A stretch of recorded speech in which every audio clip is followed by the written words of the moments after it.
European Union and ASEAN leaders will be gathering in Brussels tomorrow for a first-of-its-kind summit to mark 45 years of relations. Talks will focus on trade, research, security and sustainable development. But the commemorative summit is also likely to be coloured by geopolitical divisions. Rosie Birchard outlines what the EU hopes to accomplish at the unprecedented gathering. This was one of the first ever Europe-ASEAN meetings, more than 4 decades ago. Back then, both blocs were smaller, and the European Union was just an economic community. Today, a tapestry of wishes for the next chapter of EU-ASEAN ties hangs in this Brussels museum. Looking ahead, Dr. Wen-Yan Hu thinks more business with ASEAN could be a boon for Europe.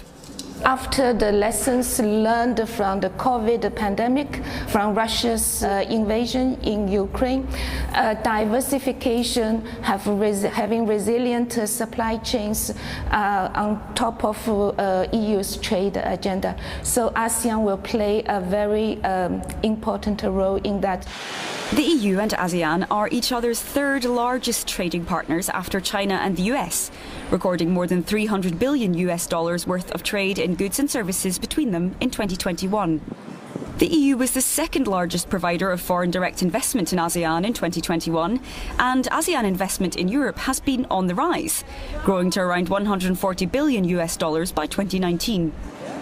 But so far, the EU only has free trade agreements with 2 ASEAN members, Singapore and Vietnam. Brussels is trying to broaden its list of partners, but future deals could be complicated by new EU legislation to restrict imports of goods linked to deforestation or forced labour. Yes, there's a need to stop deforestation globally, but on the other hand we have to accept that also those countries have their interest. Those countries have populations who want to have welfare and growth, and therefore I wish that the European side does not stand holding up the finger and explaining what you have to do, but that we really create a dialogue. At the summit, both sides are expected to commit to fighting climate change. And Brussels will point to its global gateway strategy, a $300 billion pot of infrastructure investment funds to spur on connectivity projects in developing economies. It's widely viewed as a bid to rival China's Belt and Road Initiative, with Europe seeking to be seen as the partner of choice.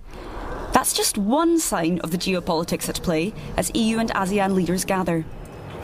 This is the room where leaders will meet. This joint summit may be a first, but EU politicians have been in this building over and over again this year for crisis talks as one issue dominates their agenda: Russia's invasion of Ukraine.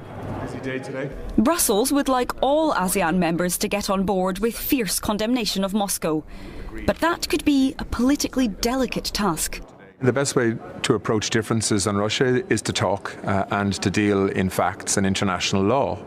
If we allow a powerful country like Russia, who are a military superpower, to invade their neighbours, to try to change international borders by military force, well then that has a consequence, because it creates a precedent for other parts of the world as well.